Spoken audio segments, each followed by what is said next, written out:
Starting and scaling a marketing agency is very simple. Now, I'm not saying it's easy, but the steps themselves are very straightforward. The process of building an agency is a flywheel that rarely changes, meaning each step feeds into and assists the next one, right? So you acquire evidence that you are a skilled marketer in whatever you're selling, whether that be email, websites, whatever, promote that evidence on the internet, and then hire a similarly skilled team to help you acquire more evidence that you are a skilled service provider.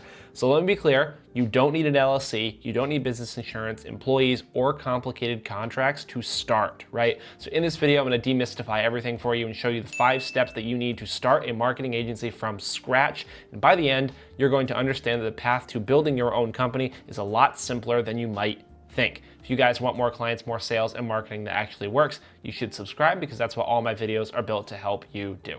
So the first step to building your own marketing agency is to figure out what service that you can offer to businesses that they actually need, right? So don't overcomplicate this. It's mostly a research step. You just need to make sure the service that you choose is something that the company could realistically benefit from, right? So for example, you're not going to pitch TikTok marketing to an industrial manufacturing firm, right? Because they're not looking to go viral because they did a silly dance. They're interested in finding companies to sell to, on LinkedIn, SEO, or some kind of trade publication ad that would reach a lot of their potential customers, right? So the key is to pick relevant services for one type of business, right? So the simpler you can keep this, the easier it's going to be for you to move forward.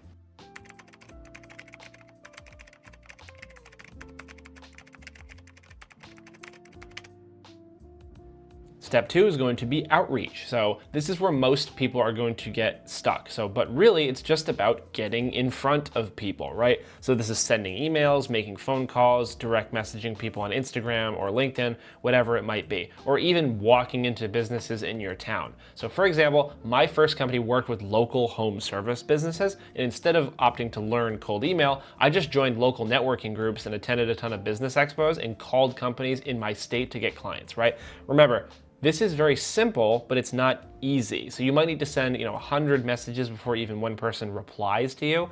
And most B2B deals are going to occur after 7 or so touch points, right? And all that means is some kind of interaction that you have with the business, whether that is online or offline. Online touch points, are things like social media posts, contact messages like we had just talked about. Offline ones tend to be better relationship builders.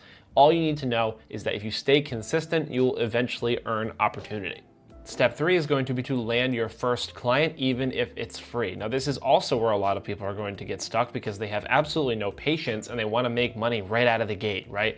But right now, your goal is not money, it's proof. And that's proof that you can deliver consistent results for whatever business that you're working with, right? So at this stage, you don't need any kind of complicated contract or any kind of legal setup. You just need some kind of simple written agreement or even an email saying what you're going to do for the client and what you expect in return.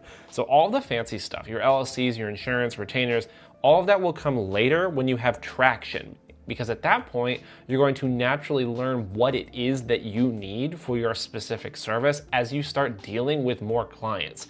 Because around this time, your brain is going to subjugate you. This is going to happen for any endeavor that you choose, whether that's a business, whether that's a hobby, because you're going to get filled with preemptive doubt, right? Like, I need to hire before I do anything. Oh, I need systems. I need this. I need that.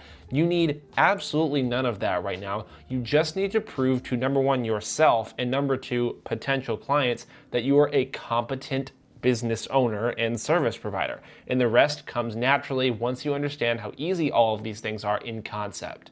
Now that you've gotten somebody to agree to work with you, you need to prove yourself. So you want to do the best possible job that you ever could for this client, right? So over-deliver, be available at all hours of the day, answer every question they have, write super detailed reports, explain all the performance indicators like your life depends on it, right?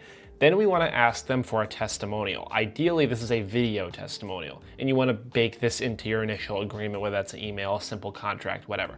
This could be, a quick selfie video where they say how you helped them, or, like a short interview with the two of you on Zoom, explaining specifically the return on investment they got, the financial success they received based on, the ads you ran, how many new appointments they got, how awesome the new website you built is, whatever it is. You want to specifically avoid them saying, oh, Matt was really nice to work with, because that doesn't mean anything if a potential customer sees it on your website. That's not going to really influence them all that much to work with you. But if they see that someone you worked with made, $100,000 in the first month of working with you, that's a really big incentive for them to pay you money, right? A genuine testimonial is one of the most powerful negotiation levers you will ever have in business. And now for the last step, we can use the proof that we've acquired to land more paying customers, right? So now we're building momentum. We have proof of concept in a testimonial. So now we're not just a random beginner, we have authority. We can use this testimonial in all of our outreach and show potential clients that we've done this before. And now we've earned negotiating leverage.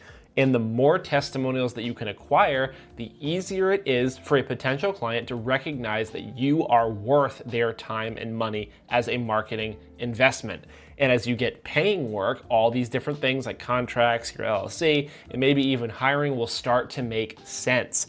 And by that point, you're actually going to have the money and experience to handle more customers, to handle a bigger team, et cetera, et cetera. So now you're gonna see how this all connects, right? So you continue to sign new clients, you request evidence of your skill, and then you use that evidence to persuade new clients. And as you grow, you're gonna revisit your core offer and niche and pivot if major changes happen in the industry or you see opportunity elsewhere.